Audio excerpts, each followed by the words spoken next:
Good evening, Wonders. Welcome to the Wondering Hour with Mom and Dad, a cozy corner of the night where your questions drift in like lanterns, and together we follow wherever they glow.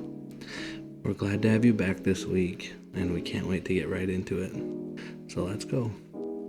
The first question is, when were you the happiest? And I'll take this one away.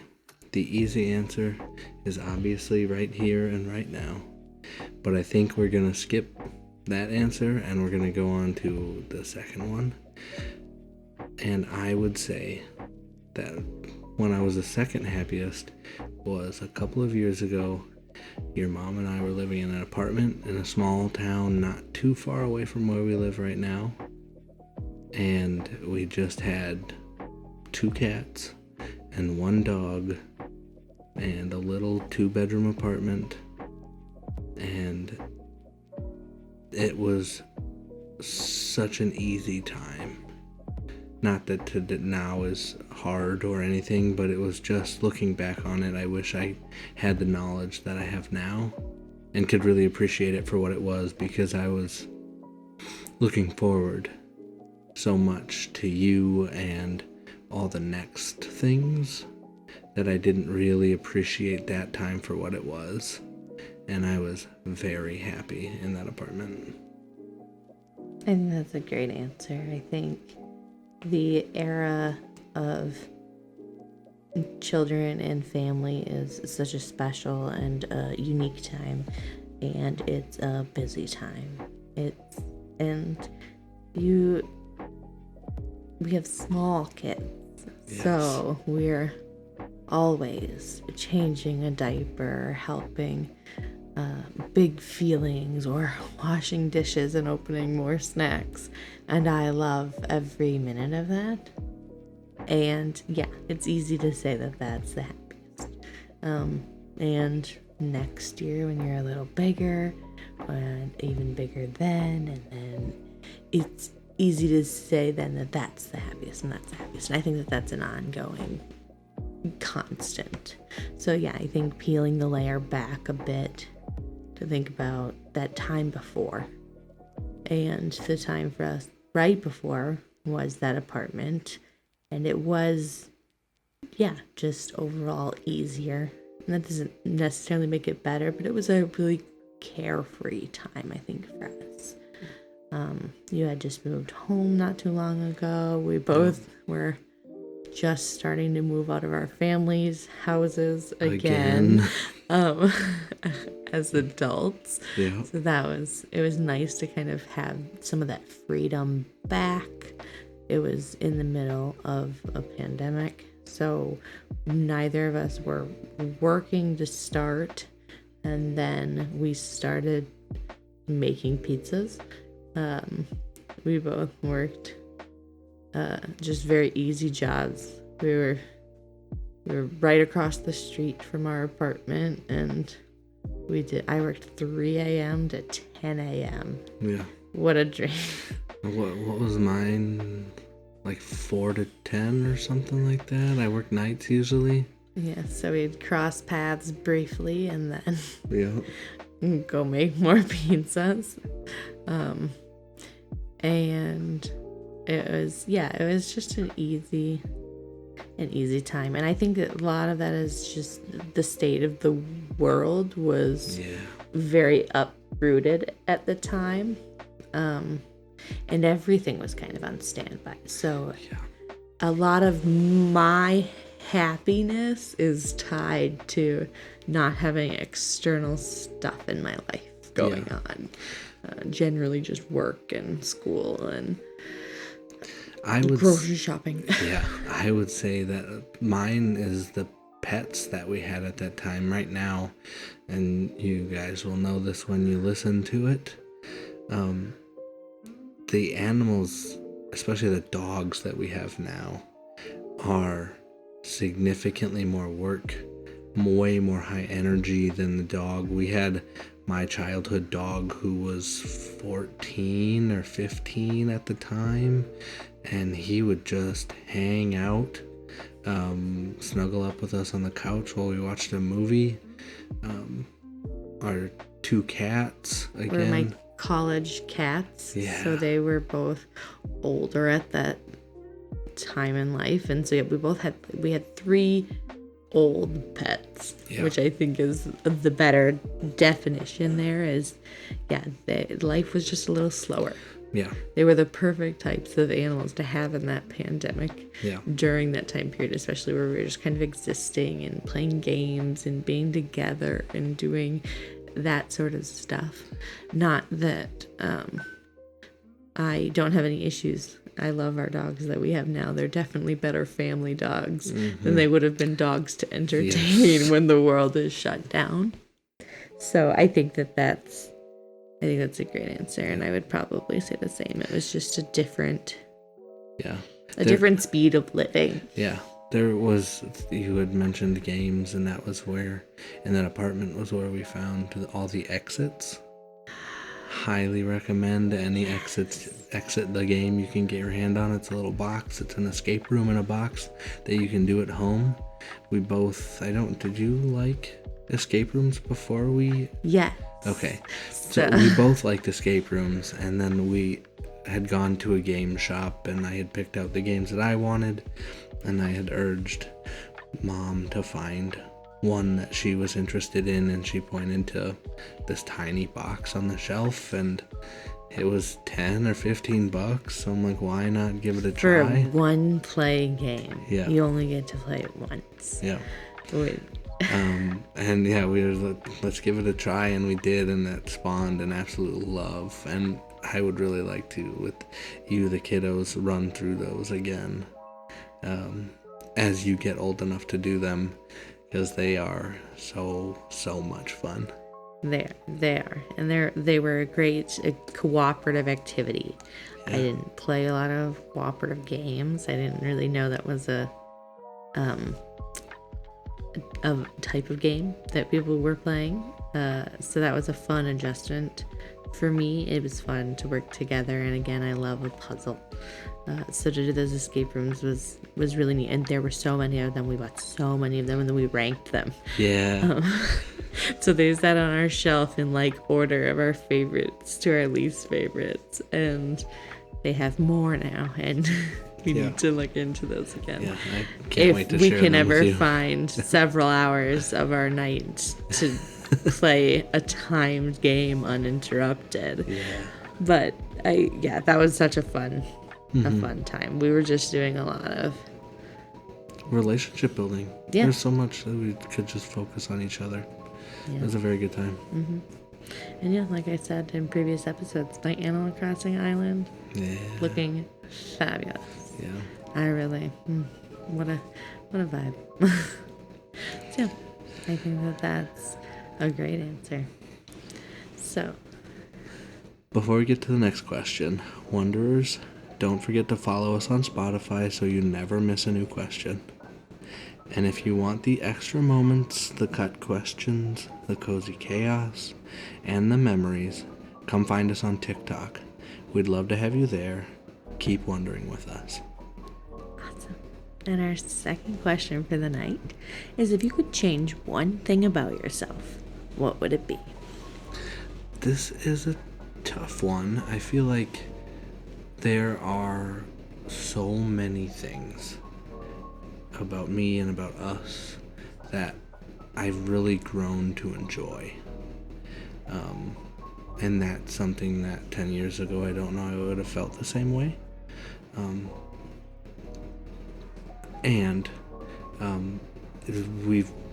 I've grown a lot, and I've become a lot more comfortable in who I am, and I think that's the age we are. You kind of hit that mark, and that's where it's at. And if I had to pick one thing that I would change about myself, I seek a healthier relationship with food. I'm working on growing that kind of knowledge base of what foods are actually good and bad, and I'm excited to kind of grow and learn with the kids, get them excited about eating vegetables at the table that I may have passed over before. I think I just want to spend a little bit of time getting that right.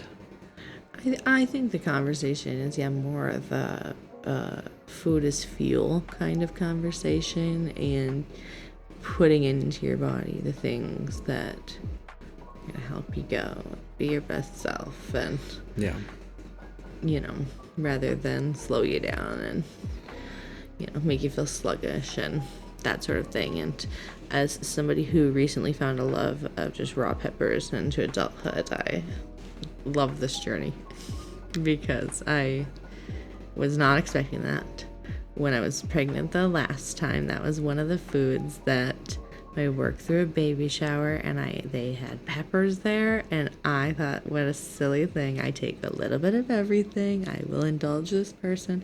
And that was, out of all the sweets and treats and things that I left after eating from that shower, all I wanted was peppers. I wanted more peppers, and I thought that was going to be pregnancy specific, and it was not. So to be well into adulthood and come into fun fruits and vegetables. As the resident sharps user in the house, I can confirm so many peppers. I have to cut up so many peppers.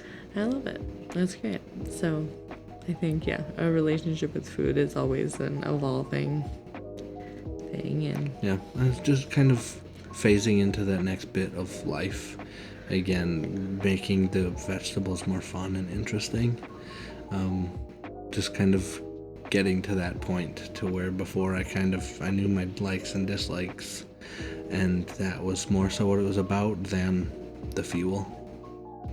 Absolutely. I love it.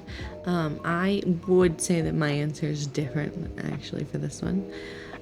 I think that for me, I like everyone, and in that stance it's hard to find your power kind of in life and in the world, and to have a not aggressive but assertiveness is important, and kind of even just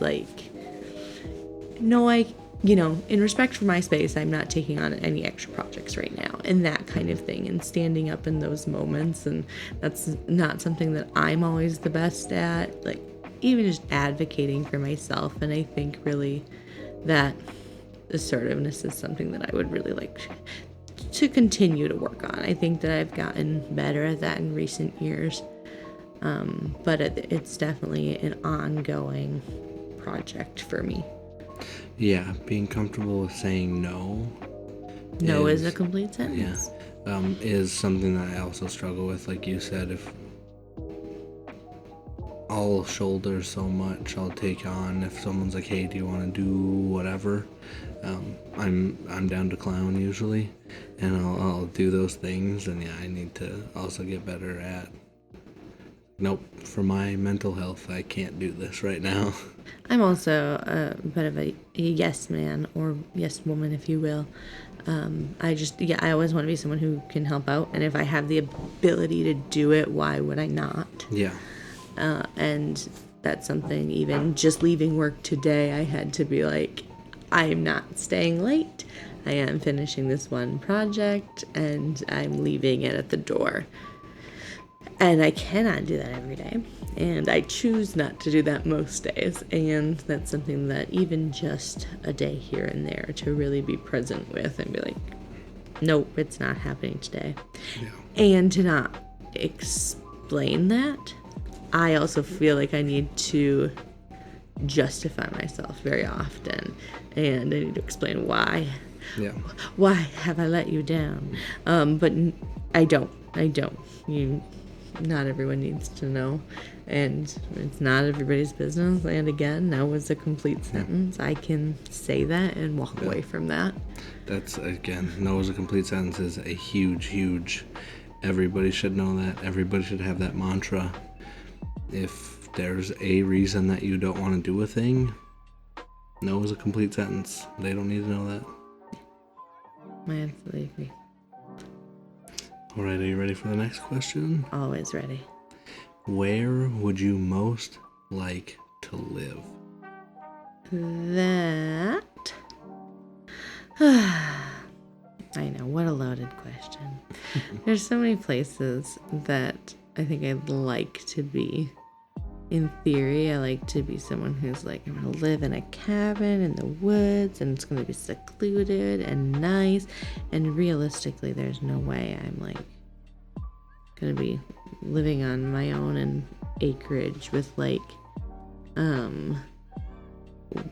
wild animals and things just snow and I can't drive my car, get places. However, I've done, I feel like, some road tripping across the continental United States. Did I say that right? And so, I mean, I like, weather is big for me. I don't like to be hot. I don't want to sweat. I don't want spontaneous rain in the afternoon because I put a lot of effort into my hair every day. Which also means I don't like humidity and I don't want any of that nonsense. But aesthetically, I think I am the palest person anyone in Arizona has ever seen. I will say that constantly. I stuck out like a sore thumb. So there's some places like that are just not for me. So I feel like working backwards is the easiest place to be. I have visited Colorado on several occasions, and that is just the easiest pinpoint for me. That's the state that I always want to be getting back to. If I can go visit without having, to see family and do certain like trips and, meet up with certain people and hit certain places, like that's just aesthetically where I want to be. I don't want to live in the mountains, but I like to look at mountains. Yeah. So I think that that's really nice. There's so many just like cute little like houses and the architecture is fabulous. I'm obsessed. And the weather is nice. And I mean, I say nice, but I like the snow. So nice for me. I think that's my favorite cozy vibe. Colorado is an absolutely stunning place, and my answer is going to be the same. While I was in the Army, I was stationed in Colorado, and yeah, to wake up in the morning and see the mountains, what a view, what a place to be. The snow, when it would snow, generally the snow would melt off the roads by about noontime, so not an issue there. As soon as the sun's out, it's pretty warm outside. It's warm enough. Colorado is just, what a great state. I don't know if I'd want to live in the mountains, but I'd definitely like to get back to Colorado if life allowed. That would definitely be my number one place that I'd live. Maybe. Good answer. Perfect. Well, if you're ready then. Always. That's my answer. What is your most treasured possession? That's a fun question. There are so many things that I have. I'm a hoarder on a small scale. I would say I have a lot of knickknacks and trinkets. And my answer would be my computer. I built it from the ground up. It's gone through 2 or 3 different iterations now as I upgrade it as new components come out, or I change the case because it may not be the most aesthetical case that some people like, into something more aesthetically pleasing. I built that with my bare hands. It was just parts, and then I put it together. I did that, but with a human. Not that we're competing. But I understand the brag. It was, and it's not a brag. It's like, that's why it's my. It was nothing.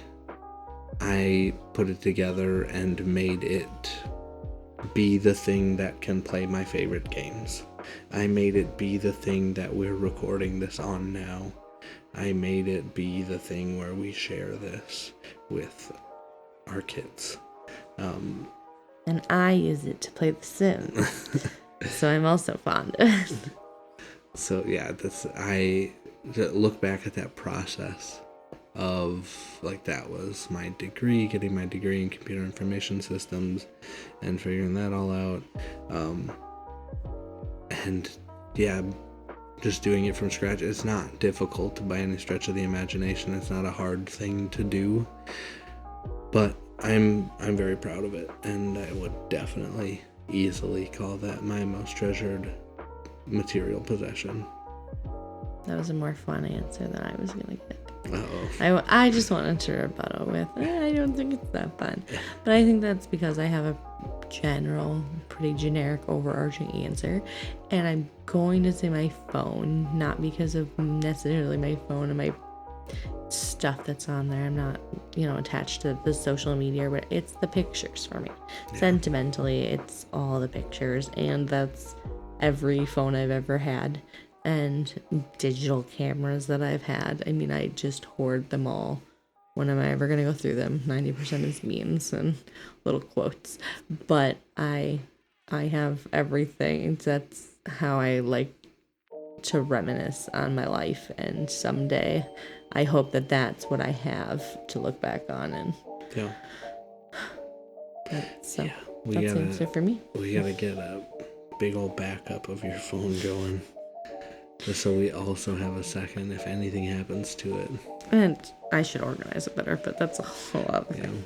Yeah, you do take every opportunity you have to take pictures, and I really appreciate that about you. You'll get to know this about me also. I'm very much a person that is, I say it to myself often, if you liked the experience enough, you'll remember it. So I don't take pictures. I'm not generally a picture taker, because if I enjoyed what I was doing in that moment enough, I will just remember it. However, you and I have talked that, sure, I may remember that thing happened. But I will forget the shirt that I was wearing.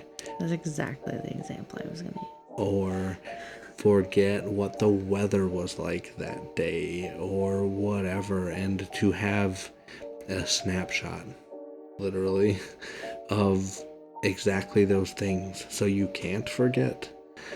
What's not to love about that? So I really, really appreciate that you're very much a picture taker, because I'm not.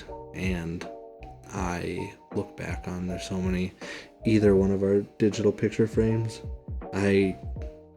if there's nothing going on, I'll just stand and watch them for 5 minutes and relive every memory that comes by on that screen. And what a fun place to be. What a fun thing to have.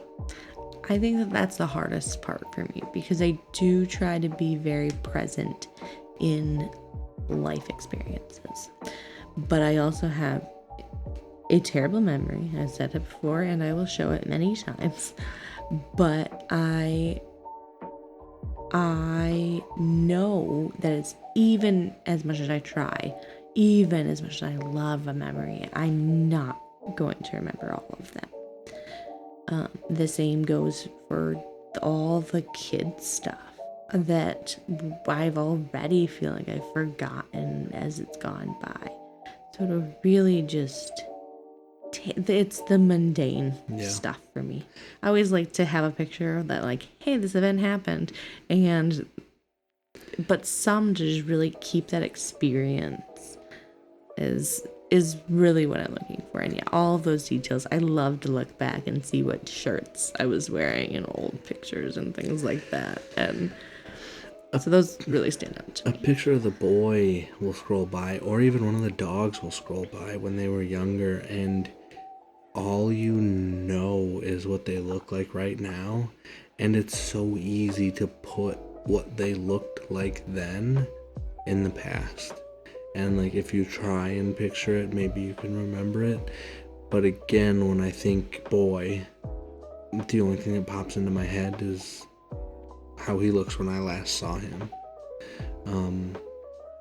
So yeah, to see those pictures in the hospital when you had just given birth, or even a couple months later at home, even his first birthday party, even whatever, the growth that he's seen, and the dogs too, they're like the funny, awkward teen stages of the dogs. To see those, like, you just forget that they look like that. And I wouldn't, like you said, the mundane, the things like, you'll remember those times you went to an amusement park or a concert, but you won't remember Wednesday when the boy was 3 months old and all you did was hang out with him all day. Because it was just a day that you were hanging out with the boy. It wasn't some grand thing that was happening, but now you have that picture, and when it scrolls by, that day, that full day, everything you did pops back into your mind, and what a great thing to have. It's so easy for them to blur together into one big. You don't realize it day by day. So yeah, to look back and see that. I'm always sentimental about the pictures. So I'll always be taking the pictures. I absolutely get why everyone does it. It's a big deal. You gather everyone up. You don't have to be happy. No. It's fine. But you gotta be there. Yep. So that's the big one for me. All right. Next question. What do you regard as the lowest depths of misery? Dun dun dun. It's such a aggressive question. Yeah. And it still feels really easy. I think for me, it's not, I want to say overarching, it's just like a loneliness. And it's not to be alone, because I love to be alone. I usually prefer to be alone. To be in a crowded room with full of people side to side and feel alone is, I think, just the saddest. Yeah. The saddest a person can be, and I felt it, and it's awful. And I think that's the one that really stands out to me. There's just so many people in the world for everyone to not have someone. Yeah. Yeah. And especially, I mean, it's easier, I think, with social media to feel the disconnect, but there's also then so much connecting you to so many more people at the same time. So even just not in your area, in your circle, there every day, to not have someone, that's hard. Yeah. I would very much agree with that answer as my answer. And yeah, it's not about being like alone, because I also, if I could be alone for most of the time, I think that would be preferable. But it's having nobody, to be just in existence, and there's no contact in your phone that if you're having a time you can look up and call, or a friend, even like you said, social media, you're on groups for things that you like, your hobbies, whatever, there's nobody there, nobody anywhere. It's I think that would be the most sad space a person could be in, I think. Yeah. And again, there's so many people that you shouldn't have to feel that way. And I think that's something that, for the opposite end of that I would push, I try to do every day, I would encourage everyone else to reach out to as many people as you can. Yes. You don't have to have, crazy in-depth conversation. You don't need to be having deep conversations and draining your emotions and doing all the things. But to share a smile whenever you can. Passing in the hall, a simple smile and nod goes so far, especially if the person you're smiling and nodding to is a person that feels alone in every room.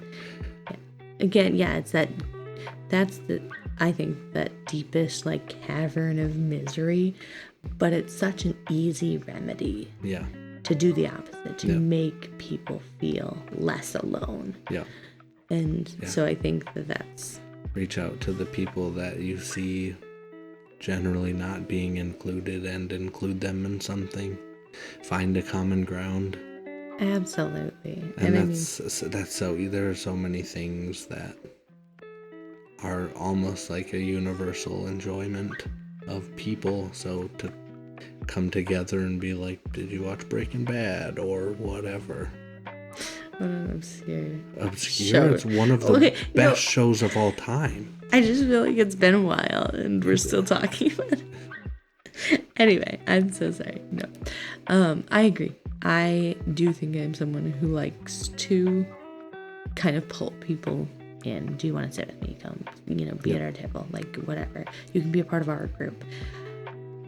I think that's important to me, but I'm also not somebody who I don't ever want to be the first person in there. So I'm definitely someone who's kind of gonna hover near the wall and start kind of talking to whoever is there. So it again, even when you're not comfortable with someone, just to sit, to be with somebody. You don't have to have a lot in common. You don't need to have, again, big conversations. You just to be around goes a long way. So anyway, that's my soapbox about misery. Do you feel differently about that answer, or do you feel the same? Yeah, I like that answer a lot. Cool. All right. And a nice soft swerve. What is an occupation that you would most like to have? I enjoy this question. I just talked about it a little bit ago. If money was not an object, if I got paid enough to survive and do the things that I wanted to do, and I could have any job that I wanted to, it would be some kind of a computer hardware specialist. It would be fun to one-on-one with a customer, figure out exactly what their needs are and fit them with exactly the computer that accomplishes that for them, and then source those components, build the computer, and then give it to the customer. If I would get paid enough money to do all the things I wanted to do, that would be something that I would strive for every day, because that is a huge dream of mine, to just build computers, source components, again, figure out exactly how much computer a person needs. If they're not playing the latest AAA titles, you don't need to spend thousands of dollars on a graphics card. You can get away with integrated graphics on a CPU. I don't even know what language you're speaking. Those types of things are very fun for me to figure out. The puzzle game of exactly what you need, without making you blow your budget, would be a dream. And then getting to put that together and make sure everything works right, and then present it to the customer, who is hopefully happy with the work I've done. That would be something that I would come home at night and feel pretty good about going to bed. But no, I think it's easy to see where the passion is, which I think makes sense for the question asked. It's easy, and I think it's important to have an occupation that you love, and so that would be a great place to be. I think when I think of my occupation that I'd like to have, my preferred occupation would include all the things that I like to do. I like to keep busy. I like to do crafts. I like to write. I like to organize. I like to do public speaking. I like to do what I like to pretend to stand-up comedy. I love like theater and being theatrical in general, and so to smush all of those things into one little ball and call it a profession for me is absolutely teaching. Again, if money wasn't the issue, that's where I'd be like hanging out. I feel like I give my little soapbox like skit, my like 5 minutes of jokes like every morning. That's what morning meeting is for me. And then I'm going to be doing Danny Go Wiggle dances at 9 a.m. With passion and energy. So those are things that I love to do in a day. I love to sit down at the end of the day and cut out fun shapes for cute projects and that sort of thing. But I also love to like sit down and plan and organize and color code, and you need me to put piles in the right order for 42 weeks. I would love to. And the relationships and the things that you can do and share and do for the better, I think is a big thing. Teachers have made a big impact in my life, and I like to think that that's something that I get to do for other people now. And so it's not meaningless work either. Not that I would say, building things isn't, but like I got a Nintendo Switch case, but it was actually like the shell, and I had to like replace the plastic pieces, and they sent me special screwdrivers, and I cried because nothing went back together the right way, and like that sounds like my worst nightmare. So I think the variance and job preferences is fun. I think having 17 kids crying at me for 8 hours a day is a nightmare, so it's nice that we are both we enjoy each other's nightmares. Yeah, absolutely. Because at the end of the day, I like to look at kids and be like, there's no crying in baseball, and I'm just like out here again spewing jokes left and right. Can I make, a room full of second graders laugh? Absolutely. And that's my 5 minutes of fame. I feel so famous, like dropping kids off at the bus, and they're like, oh, hi, miss. Oh, hi. I love your outfits. And I'm like, oh, man, you can compliment me all you want, but nothing is as genuine as children, like telling you your outfit looks cool. I live for it. What is your most marked characteristic? Again, this feels easy. Especially building off of the last question, I have a big personality. I feel like that's pretty apparent at this point. I think the biggest thing for me is that people are going to comment on is usually my voice. It's usually loud. It's usually in your space. Somebody usually recognizes it from somewhere, and I'll have people that I've waitressed for, and we're like, oh, do you work here? Where have I heard you before? And I'm like, well, have you been to this coffee shop, this restaurant, or do you do hotels on the weekends? Because I've worked all of them. You might see me there. And they're like, nope, you're at my kid's after school program. And I'm like, yep, that would probably make sense. They're like, I recognize your voice. So I used to be really self-conscious about that. It's not like a super chill thing that's super easy to mask. But the more I get into adulthood, there's people doing animated cartoons and voiceovers, and there's a market for weird voice. Yeah. So it's something I've come to terms with over time. Not that I'm going to be voicing any cartoon characters, but man, a girl can dream. Shout out if you want to use her voice to voice a cartoon character. Let us know. Message me. I'd love to. thewonderinghour@gmail.com. It's a real email, though. Keep that in mind. But that's my answer. Yeah, no, I think that your voice is unique. I don't think that it's It's out not there. for everyone, though. Sure. I don't it's not like Olaf levels of unique to me, but it's definitely, yeah, it's not just a normal human voice that you get to hear every day. And again, I won't lose you in a crowd for sure. I think that's the biggest thing. It's nothing that like stands out, but if you're somewhere, like you're revisiting a place and you hear my voice, you're like, oh, that's something that stood out to me. Yeah. So that it's something people comment on a lot as well. So that's why I would say it's definitely marked. Yeah. For my answer, it's a bit of a shorter one. Unlike the actual characteristic, which is my nose. I get a lot of comments. I've got a very large nose. You have a great nose. I do like to make a lot of jokes about it, though. Yeah, that's... It's a normal nose. I think both of our kids have your nose, though, so we'll see.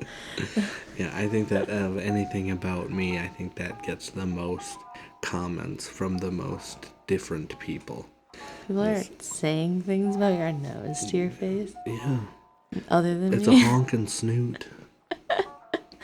Oh, that's so funny. Yeah.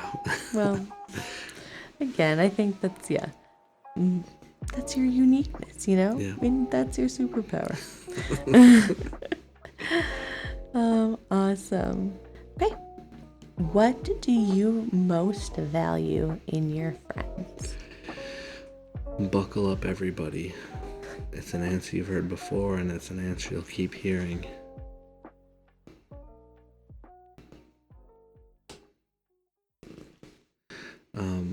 Loyalty is definitely the value that I look for in any other human that I'm interacting with. Easy Always. answer. Yeah, it's always loyalty, partner, friend, coworker, any, like, if you turn around and you whatever, like, start talking, if you come to me and start talking to other people behind their back, like, that's already like a yuck kind of thing that's going on, unless we've already built up a rapport and that's kind of something whatever, but yeah, it's loyalty is hands down the first characteristic I look for in anything, really. I'm enormously loyal myself, so to expect that from my close group is, I think, expected. That's fair. I don't feel the same way. I mean, I would like friends who, again, have my back and things like that. I'm not looking, like, if I suck for some reason, like, you don't need to, like, hang around or, like, put up with that, and, like, that kind of loyalty to me is really, like, a staying rather than that, like, defending, which I guess I'm just kind of looking at it with a different lens, but that's kind of what stands out to me. But I think not that isn't an important characteristic, it's just not my number one. I think for me, I have a weird group of friends, and I attract weird people, and I love it. I think that authenticity is probably something that matters to me the most. I'm not here to be fake and silly and put on this show, and I just want real people doing real things and being weird and being silly and being themselves together, and that's the biggest one for me. Yeah, that makes a lot of sense. Yeah. Up next, who are your favorite writers? Another great question, aren't they all? Yeah, that's why we picked them. or read them out of a book, vice versa. So my favorite book is The Book Thief. Yes. By Marcus Zusak, I believe. And I'm obsessed. I read it 1,000 times. I recommend it to everybody I know. Their writing is fabulous. I love the perspective. The story is chef's kiss. Big fan. However, humorously enough, I never went on to like try to read any other work. I also read it further into adulthood, and I'm not like somebody who's been super great about reading with my small children because it was time for that, but I'd love to, and I love to read. So I might have to look into more of that. So I can't say that that's maybe my favorite writer because I don't know what the other works of writing are like, and I think that's important in my answer here. So when I try to think of somebody whose work that I almost love, like just universally, there are many different pieces of work or, things, products that I've looked at.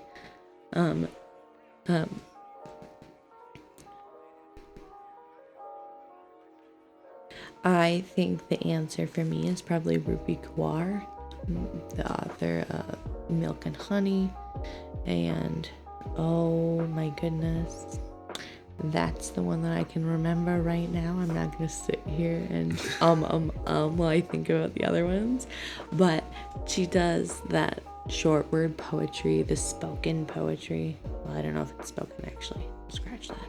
We can cut it. But that's one that stands out to me a lot. I have read so many of her just poetry books. The Sun and Her Flowers, Homebody. There we go. All right. I knew it would come to me. So I used to like read them and highlight through them the parts that stood out to me, or like the words that I liked and the ones like that were really, really influential for me. I have 2 copies of The Sun and Her Flowers. Did I say that right? And I have one for marking and one for reading and lending to other people, because if I reread it, I don't want to be influenced by my previous thoughts. So, and I like to see how they change over time, but everything she writes is amazing, and someone I aspire to be someday, but definitely my favorite works of writing currently. So. First off, for this question in specific, I need to say I am not a person who reads. You're not the boy who reads. No. I am looking at getting better at that. However, that all being said, I would like to echo your first point. The Book Thief was an exceptional listen. You had recommended it to me when we first started hanging out, and on my 45-ish minute drive to where you were, I listened to it bit by bit of that entire one. It's like that's why I don't get a lot of second dates. Just out here, we're like, you want to read really long books? So I want to say it was like a 13-hour listen. So whatever that is over like 13 visits, 10, 12 visits, something, whatever that maths out to be. I listened to The Book Thief, and yeah, it is a great book. Just from the narrator and who they are and how they describe the situations to just the book and theme itself. Absolutely love it. Could not recommend it enough. I would also like to echo, that's the only book of his that I've read, so I can't say that he's my favorite author. Sorry, Marcus. We'll do better if we get more time. If I could change one thing about myself, let's scratch the first answer and change it to this one. More reading. But my answer for this question, as far as entire works go, I have read all of the series of Unfortunate Books by Lemony Snicket, so he would probably have to be my favorite writer.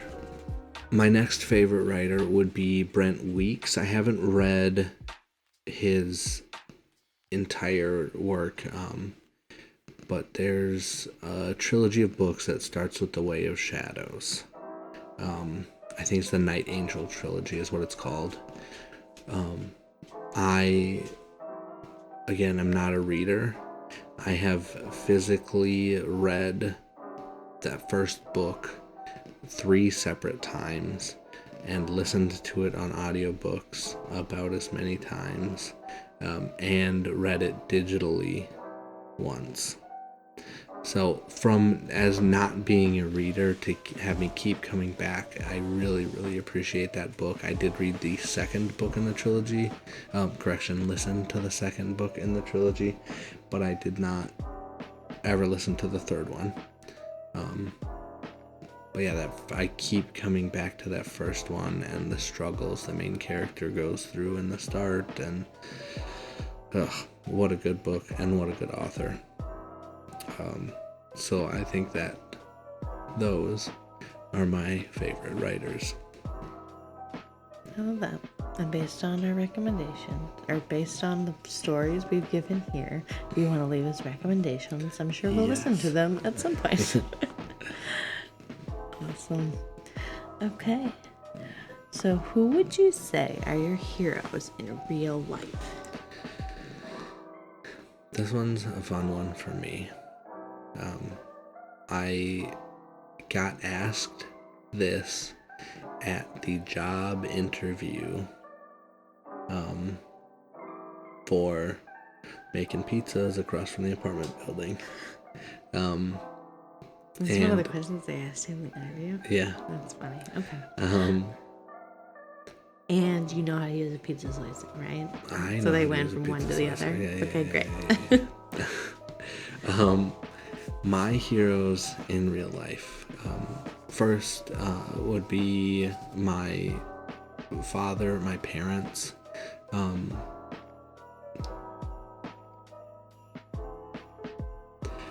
I generally lead with my father because he and I are very, very similar. However, in this specific instance, I do mean both of my parents. They are both absolute paragons of patience and understanding and compassion, to have assisted me through childhood and into adulthood. And I can't thank them enough. There is absolutely... Man, did you need the assistance? All of it. There's nothing that I have right now that I don't directly tie back to them not giving up when they so easily could have. So definitely that. They are my heroes through and through and will always be my heroes through and through. Second fun answer is my grandfather, who, as I don't know if I was somewhere between probably 10 and 13, I was hanging out with him. He is a real old timer mechanic guy, scraps cars, the wrecks in the area generally, I assume, get toted because that's all he ever got. It's like wrecked cars. So in my head, I'm assuming that, I've never asked him, but the cars get wrecked, the people don't want them, so they bring them to him to break down and bring to the scrapyard, or if he pays the people, I don't know, but he gets all kinds of wrecked cars and he will dismantle them to a point and then bring all the stuff that's unusable to a scrapyard. And he's got a 30-foot Connex full of just car parts that he pulls off just in case you need a carburetor for a whatever year, whatever car. That's the kind of person that he is. But one specific day, he was cutting a gas tank off of a car. And as gas is wont to do, he was acetylene torch cutting a gas tank off of a car. And as gas is wont to do, when there's fire, it wants to make more of that fire. And that's what happened. He was cutting the gas tank off of the car. And next thing I know, he is surrounded by this huge fireball. And mouth drops. My grandfather is injured. I need to get him help, whatever. He looks at me, I look at him, and I ask, "Are you okay?" And he is unfazed by this fireball that just consumed him. And ever since then, I, in my mind, had it that my grandfather was an actual real life superhero. So that I will tell that story till the day I die. That was a wild time to experience, and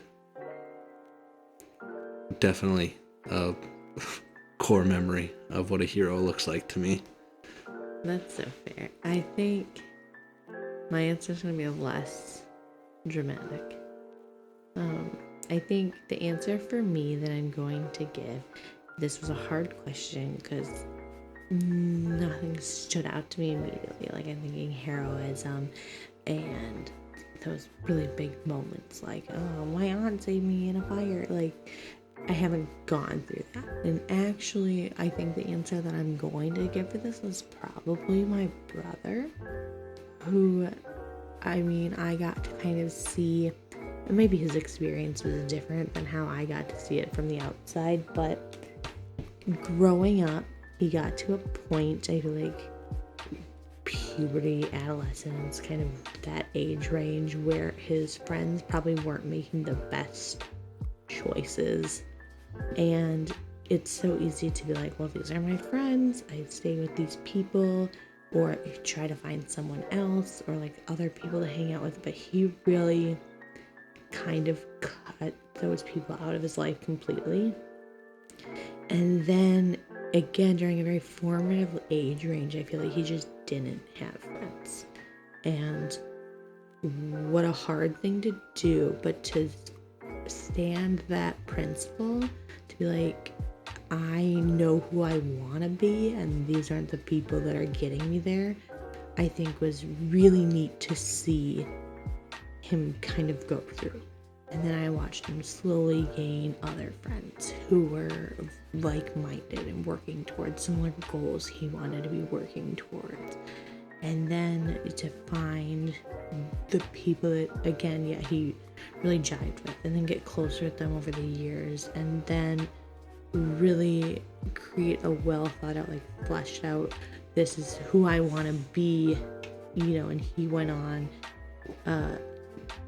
to, like, reading was always very hard for him, and so then he goes on to get his doctorate, which already struggling with reading and things like that, and some of the words in there I'm like, oh god, don't ever ask me.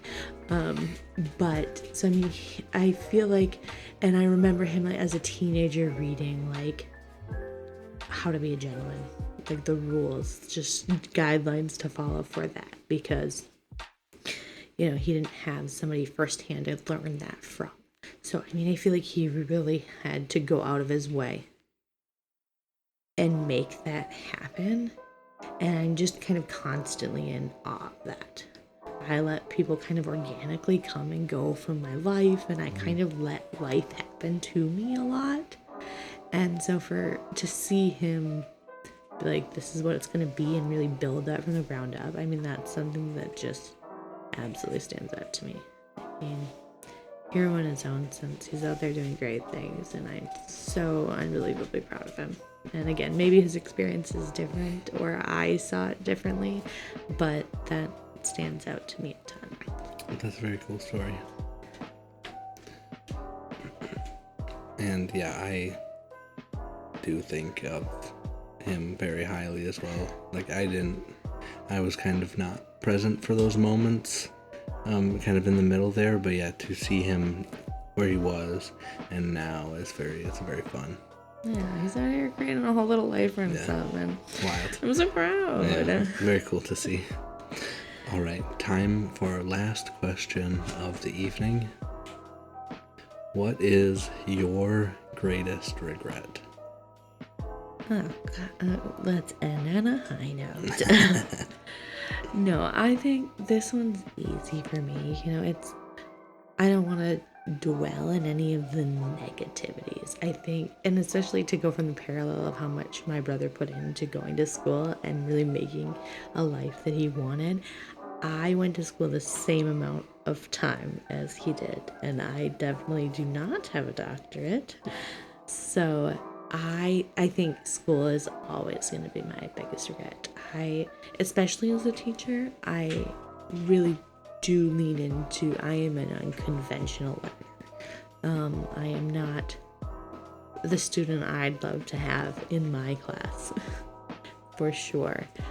So my journey with education is long and winded and not always the best, and I went to college and then changed my major. I did 3/4 of my major and then changed it again, and then I did 3/4 of another major and then changed it again, and then I changed schools, and then I changed to another school. I went to 4 different colleges trying to find out where I wanted to be and what I wanted to do. And it was always actually in education. I just kind of dwindled down my age groups. I started in education and then I went, down. I narrowed. So I went to, K through 6, and then I went down into early childhood. So that was a lot of fine tuning for me.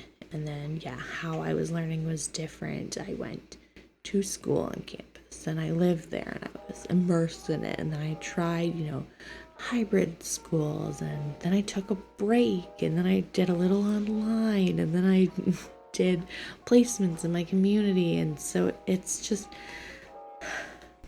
I always had to do school very slow. And I don't regret the journey of it because I really needed the self-discovery. I went to college without a real plan, and I needed the time to figure that out. However, there was also a lot of it that was kind of wasted. I had to retake a bunch of classes because I wasn't as committed as I could have been. I took geology so many times, and if it was just, I wasn't committed in certain aspects as much as I needed to be. I don't regret the journey. I don't regret the discovery. I don't regret almost getting that art minor, other than those 2 classes, but I regret not committing to it the way I needed to in the time that I needed to. So I think that that's always going to be the big one for me. My biggest regret would have to be you. I think that leaving... I'm honored. Going from dating in middle school